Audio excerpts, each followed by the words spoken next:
3 days before my wedding, I walked into a room expecting lemon tea and a pleasant chat and found a legal trap disguised as family tradition.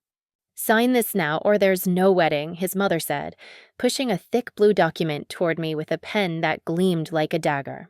I remember the click of the pen more than her words. I remember the silence afterward, the way my own pulse grew so loud it sounded like a drumline. And I remember thinking, with a clarity I'd never felt before, that they had mistaken quiet for weak, modest for poor, and love for leverage. They had no idea the girl they were cornering had 9 million reasons not to blink.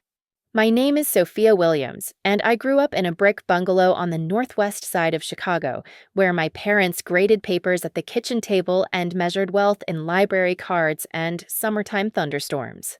Dad taught US history, the kind who knew the footnotes of the footnotes. Mom taught algebra and could make parabolas sound like poetry. We weren't rich, but there was always curiosity in the house, always a second-hand book to open, always a pot of soup that could stretch. I slept under posters of constellations and wrote code on a hand-me-down laptop so old the N key gave up during finals week and I had to paste NS into my programs like ration stamps. Scholarships carried me to Northwestern. Coffee carried me through. So did stubbornness. The person who believed in me more than anyone was my grandfather, retired machinist whose hands looked like maps.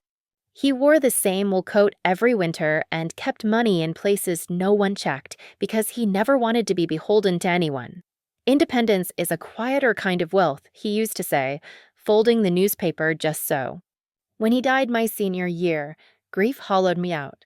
Then his lawyer called and the floor shifted again. My grandfather, my thrifty, coupon-clipping grandpa had turned decades of small, steady investments into a fortune and left it to me with a note that said, "Build something that outlasts us. $7 million and a mandate." I sat on my dorm bed with the envelope in my lap and cried so hard I hiccuped. I did not buy a sports car. I did not buy anything beyond a passable coffee maker and a mattress I didn't have to assemble with a butter knife. I hired a fee-only advisor, set most of the money where it could grow quietly, and took a careful portion to build the company that had lived in my notebooks since sophomore year, software that turned any classroom into a lab for curiosity. We built tools teachers could use without a manual. We built dashboards that didn't make you feel watched, but helped you see. We built politely, obsessively, line by line, sprint by sprint. There were months when I ate avocado toast because the avocados were on sale and months when I celebrated with noodles because we landed a pilot in a big school district. By 26, those pilots became contracts. The valuation nudged upward. My name appeared on a panel schedule I didn't have to email 3 friends to fill. All of that mattered to me. None of it defined me. I learned early that money makes strangers shout yes too quickly and makes people close to you see what they want to see. I had watched how people treated Ethan when they discovered his last name, how conversations bent like metal toward power.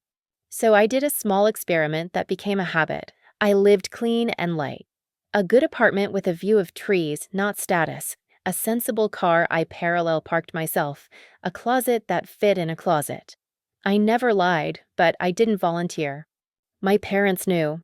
Jenna knew Jenna, who had danced with me in our dorm room wearing shampoo as perfume and who could read my face like sheet music. My attorney, Harold, knew because I needed someone who could lawyer a fence around my IP with a fountain pen and a Latin phrase. That was it.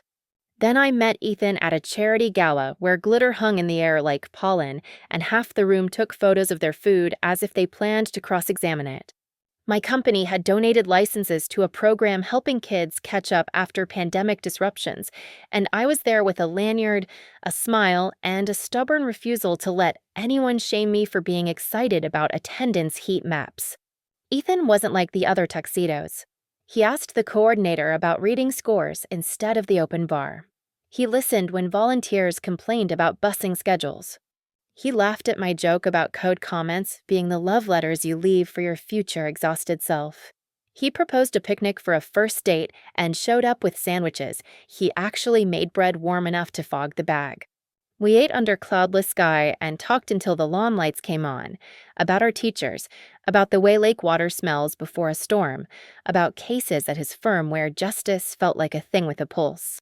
He was earnest without apology, ambitious without cruelty. We learned each other's coffee orders and silence tolerance.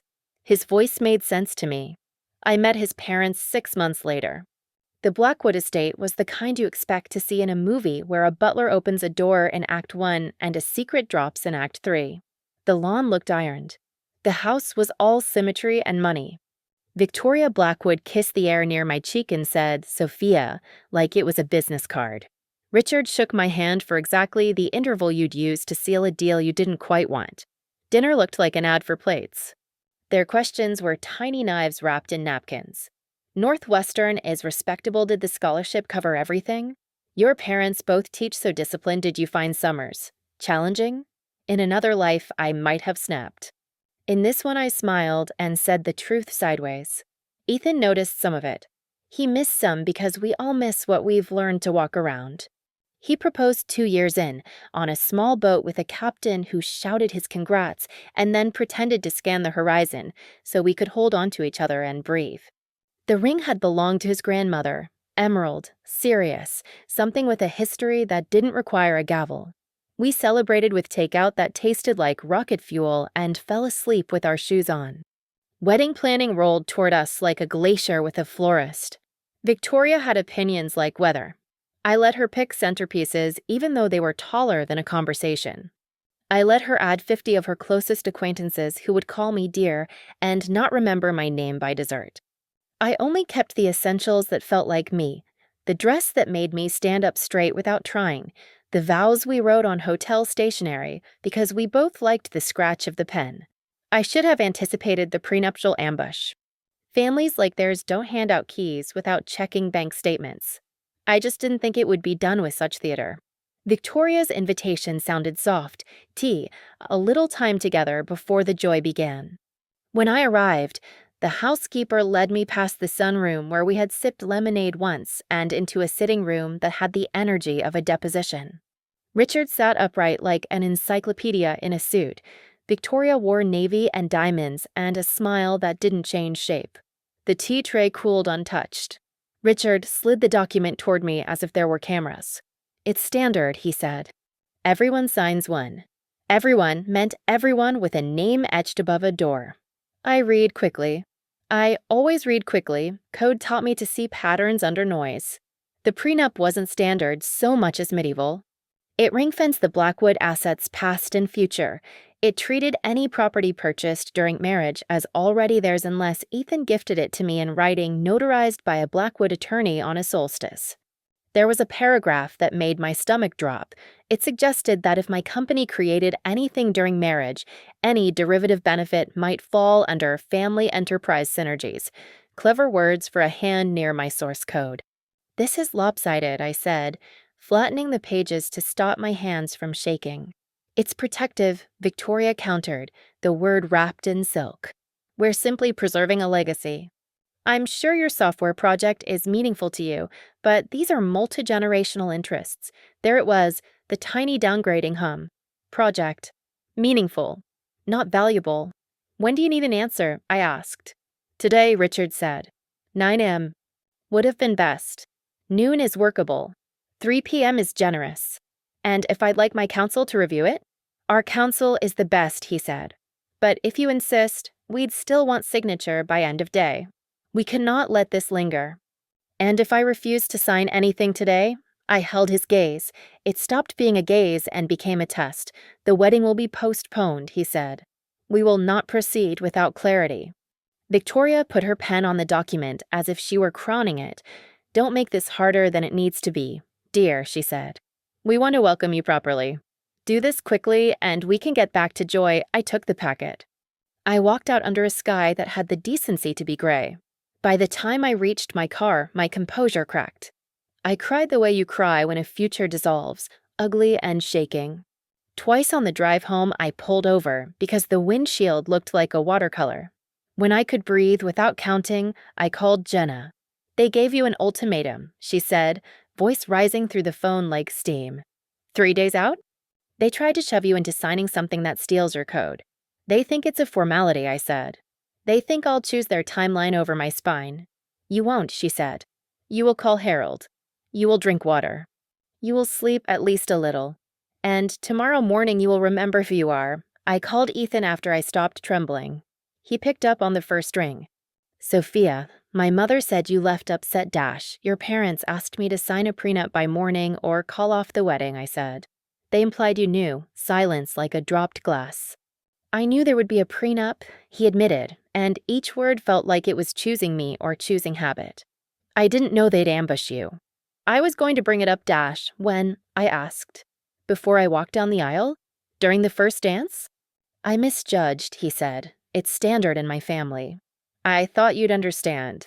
Understand what? That your family measures trust with filings. My anger was crisp now. There are clauses in there that touch my business. They'd never they did. I read him the paragraph.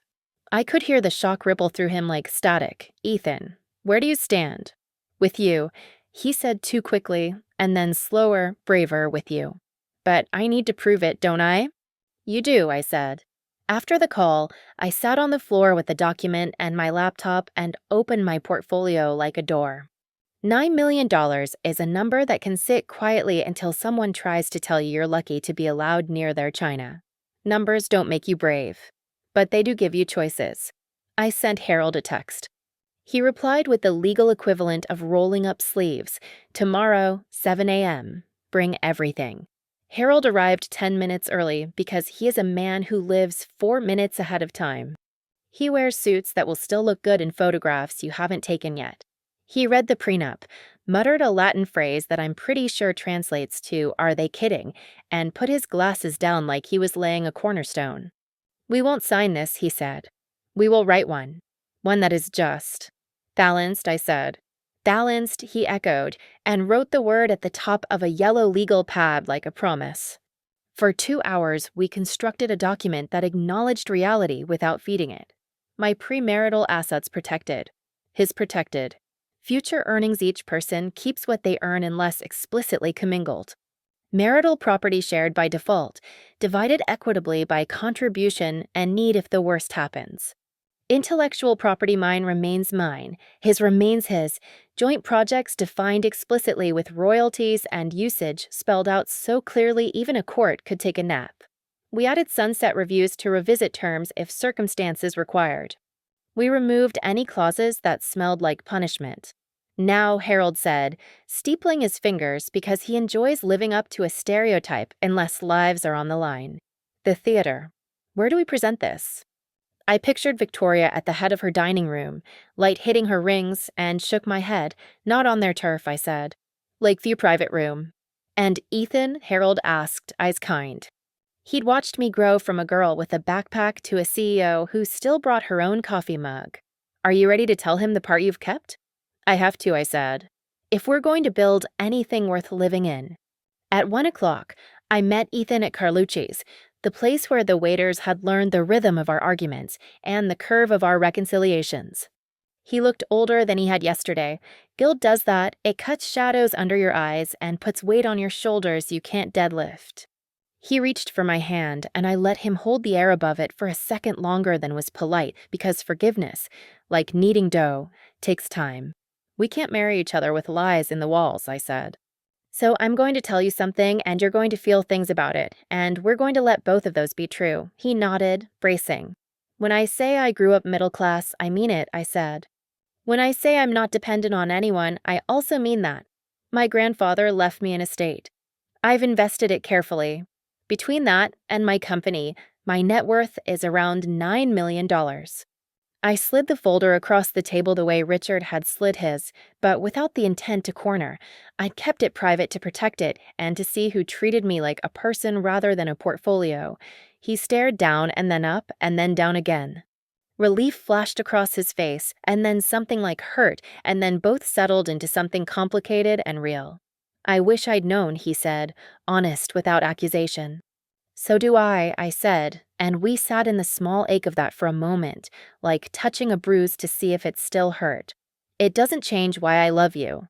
It changes how we deal with your family now. You're right, he said. I called them last night after we hung up.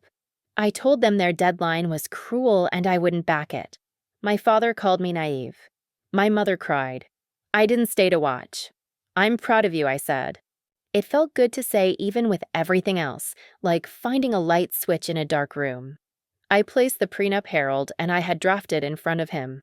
He read it as both lawyer and man who wanted to marry me, in that order, and then simultaneously. This is fair, he said. This is what a prenup is supposed to be. Then we show them together, I said. At Lakeview that evening, the private room looked like neutral ground smells like linen and ambition. The windows showed water so blue it looked intentional. Richard and Victoria arrived 17 minutes late without apology. Lateness was their prologue to control. Victoria air-kissed her son and nodded in my direction like I was a rarely seen neighbor who might borrow a cup of sugar and forget to return it.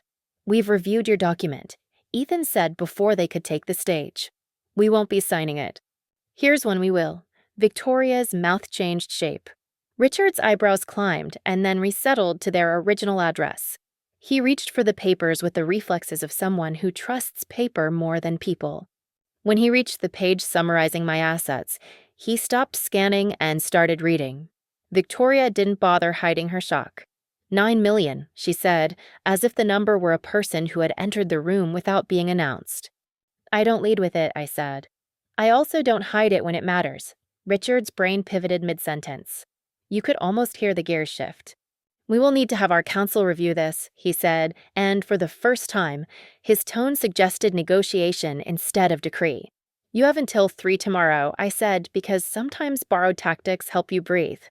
That's hardly dash, Victoria started. Precisely the window you offered me, I said, and watched her realize that fairness could be used as a mirror. Ethan leaned forward. This stops here, he said. No more tests, no more deadlines designed to make one person smaller. If you want to be part of our life, you'll accept that Sophia and I make decisions together.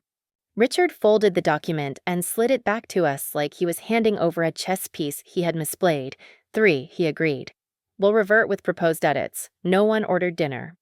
We left with the sound of Lake Michigan behind us and the sensation of something old cracking. In the car, Ethan exhaled like a diver breaking the surface. You were extraordinary, he said. We were, I said, because victories that matter rarely belong to one person.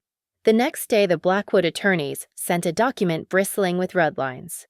Harold read every comma with a scowl that could make younger lawyers forget their first names. They're trying to smuggle the same IP clause back in with synonyms, I said, stabbing the page. They are, Harold said. We can counter with a definition so clean they could eat off it. We did. We agreed to escrow accounts and dispute resolution mechanisms and a thoughtful formula for spousal support if one of us stepped back from work for family care. We rejected any clause that treated either of us like a liability. At 2:45, our clean version went to their inbox with a timestamp you could put in a frame. At 3:15, the phone rang. Accepted with minor language edits, Richard said. We'll sign at 5. Victoria came to see me the morning of the wedding. I expected frost. She brought a velvet box and a story. These were Ethan's great-grandmother's, she said, opening the box to reveal sapphire drops that caught light like they had practiced. She wasn't born into this, she added quietly. She learned it. She saved us once. Thank you, I said. It wasn't forgiveness. It was the beginning of something that deserved a name other than war. When we said our vows, the room went quiet in the way it goes quiet when a storm moves through and then the air tastes new. Ethan looked at me like he could see the version of me I sometimes keep hidden even from myself, the fierce and the soft, the stubborn and the woman who still cries at commercials where puppies find homes. Our family sat on either side like continents that had moved closer by inches and then by miles. Jenna winked from the front row and mouthed, "Breathe." I did. At the reception, people who had assumed I'd married up asked about my company like they'd just discovered teachers make the world run. I didn't gloat. I told stories about schools that now had access to tools they'd been denied for years and about teachers who sent pictures of their students building games that taught fractions to little kids without making them feel small. Richard pulled me aside to ask if I could advise on a cybersecurity update for the firm. I said yes and told him why MFA matters. He listened. That surprised me. He started introducing me as my daughter-in-law, the founder. That surprised me less after the prenup circus, but it still felt like a gear finally catching. We honeymooned in Greece, where mornings smelled like coffee and afternoons like thyme. We took ferries that felt like promises and ate tomatoes that made me angry at all the tomatoes I'd eaten before. At a tiny museum on a hill, an old man told us stories about statues like they were his cousins. We talked about money like grown-ups in love, what we wanted to build, what we wouldn't buy no matter who suggested it, what we'd give away with glee. We decided Sunday dinners with his family would be once a month, not weekly, and that we would start our own weekly ritual that involved pancakes and no phones. We agreed to visit my parents whenever Dad had a school play to direct, because watching him beam at other people's kids is how you learn who you come from. 6 months later, Victoria started hinting about Sunday dinners again. Ethan said, once a month, without looking at me. I squeezed his hand under the table. Boundaries held. Richard asked me to join a panel at a legal conference about tech literacy for attorneys. Use small words, he whispered before the panel began, and I laughed loud enough to startle the judge on his left. At the end of the session, half the room lined up to ask how to stop clicking on links they shouldn't. Progress looks funny sometimes. At work, we signed the contract with Chicago Public Schools, and when I called my mom to tell her, she cried so hard she forgot to say hello. You're putting your grandfather's money exactly where he wanted it, she said after a minute, and my throat tightened until the words came out thin. 1 year in, the prenup slept in a safe deposit box. We weren't naive. We weren't careless. We were careful in ways that feel like generosity, not fear. We wrote wills and named guardians and chose charities we'd support annually regardless of moods or markets. We met with Harold and with a counselor once after an argument about whose family we'd visit for Thanksgiving. The counselor asked us what Thanksgiving meant to each of us. We both said stuffing and then kept talking until we realized we were arguing about childhood rituals we hadn't thought to name. Not everything was solved by a signature. There were small collisions. At a fundraiser, a woman I'd met twice told me, "You did well for yourself," in a tone that suggested I'd found a good coupon. I smiled and said, "I make my own luck and my own payroll," and watched her blink. Victoria occasionally sent me articles about gracious living, and I occasionally sent her photos of classrooms where kids had built robots out of cardboard and stubbornness. Richard slipped once and called my company a passion project. I laughed so he would hear himself and then told him we'd just hit 8 figures in annual recurring revenue. He stopped using that phrase. Jenna met someone who made her laugh until she snorted, and I held my breath because I wanted so badly for someone to deserve her. He did. We took a trip together, the 4 of us, and on a hike near Sedona where the red rocks look like they're remembering something, Ethan fell behind to take a call, and I saw the shape of Jenna's happiness next to me. "You did it," she said, bumping my shoulder. "You made a life you actually want." I did, I said, and the honesty of it felt like sunlight. A year and a half after the prenup storm, we hosted a dinner at our place and invited both sets of parents. There were candles that made the room smell like fig trees and a playlist that made my dad hum. My mom brought pie and complimented Victoria's scarf, and for once Victoria asked my mom about her students without trying to turn it into a story about donors. After dessert, my dad asked Ethan about a case he'd worked on pro bono. Ethan talked about a tenant association that had fought a slumlord and won, and my father looked at him with respect I recognized as earned. That night after everyone left, we washed dishes together and danced in the kitchen to a song that was probably written for a different generation, but fit us like an old sweater. Sometimes I think about the moment in that sitting room when a pen clicked and I felt small on purpose. I think about how easy it would have been to sign because love makes you want to smooth everything, to delete friction. But love without respect is a dress that doesn't fit no matter how you pin it, and marriage without equality is an argument that never ends. Standing my ground didn't just protect a portfolio, it protected the version of me that would show up in our marriage every morning. It told Ethan who I was and told me who he was when asked to choose. Victoria never became easy exactly. But she learned new words and unlearned a few tactics. Once, over coffee, she said, "You remind me of myself at your age," and then added quickly, "That's a compliment," as if she were surprised to hear herself. She began asking me questions about the foundation I started in my grandfather's name to fund teacher-led innovations. She wrote the first check and sent a note that said, "In honor of the woman who built our family's future during the Depression." The sapphires she gave me that morning sit in a box I open sometimes just to touch history. I wear them on days when I testify before the school board or when we sign partnerships that will pay for Wi-Fi in neighborhoods that corporations forgot. Ethan learned to be the kind of man who answers his phone when his mother calls and also knows how to say no. He learned to bring me coffee when arguments got complicated without using the coffee as a bribe. We argued about work sometimes, how late is late, how much time is enough when you're both tethered to emails that breed at night. We solved some of it by writing "No Work Tuesdays" into our calendar with the seriousness we reserve for taxes and anniversaries. We ate dumplings on Tuesdays and tried to discover new streets in a city we thought we already knew. I discovered that happiness has textures, the big bright kind that looks good in photos and the soft daily kind that feels like a sweater on a windy day. 2 years in, the Blackwoods hosted a fundraiser for legal aid in our backyard, and I watched Victoria watch me speak. There was pride in her face I hadn't expected to ever want. I wanted it anyway. Afterward, she squeezed my hand a beat longer than necessary. "You speak like a person who expects to be heard," she said. "You taught me something," I smiled. "You did too," I said, and her laugh surprised both of us. There were setbacks. A rumor floated in one of their circles that I'd trapped Ethan by refusing to sign a reasonable prenup. The rumor set itself on fire when a different rumor rose beside it one about a 9-figure contract we'd signed with a district 3 states away. I learned not to spend my energy turning every stranger's head in my direction. You can't build anything sturdy if you stop to answer every echo.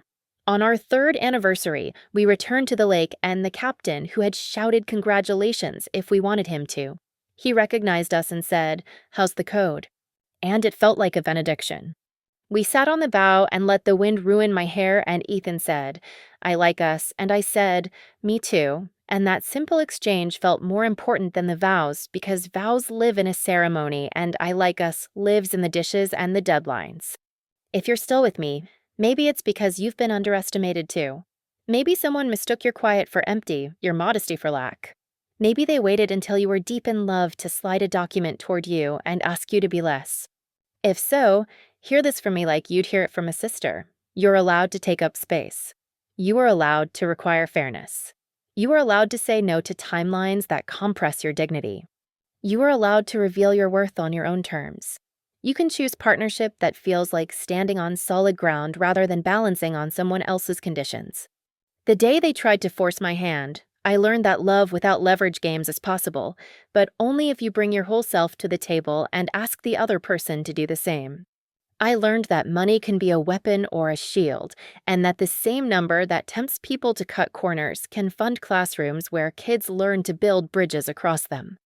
I learned that standard is often a synonym for easiest for the person in power, and that the standard changes the minute you refuse to accept it. Sometimes at night, I take out my grandfather's note and read it again. Build something that outlasts us. I thought he meant software. He did. He also meant family. Not the kind forged by secrecy and control, but the kind you make on purpose, with boundaries and oatmeal and apologies that sound like apologies. The kind where the in-laws learn your edges and you learn theirs, and you all agree not to weaponize holidays. The kind where your spouse knows how to say, "I was wrong," and you know how to say, "Me too," and the two of you make something that doesn't look like either of your parents' marriages, but honors what they did right. 3 days before my wedding, I faced a table set for surrender and chose something else. I didn't slam the pen down. I didn't storm out in a movie-appropriate way with lightning. I asked for time, called my people, wrote a better document, and told the truth. It turns out those ordinary verbs can change an entire story. If my younger self could see me now hair messy from lake wind, inbox full of teachers' photos, husband asleep with a book on his chest, she would recognize me because I became the person she thought I might be if no one asked her to sign away her. Future for a seat at the table. If this sounds like your life 8 minutes before someone hands you a pen, I hope you hear me. Breathe. Drink water. Call the person who reminds you of your name. Find an attorney who writes fairness like a sonnet. Bring your whole self into the room, wealth and work and wounds and all. You won't please everyone, but the ones who matter will meet you where you stand. And the ones who don't? You won't need their tables. You'll build your own and invite people who know how to build with you.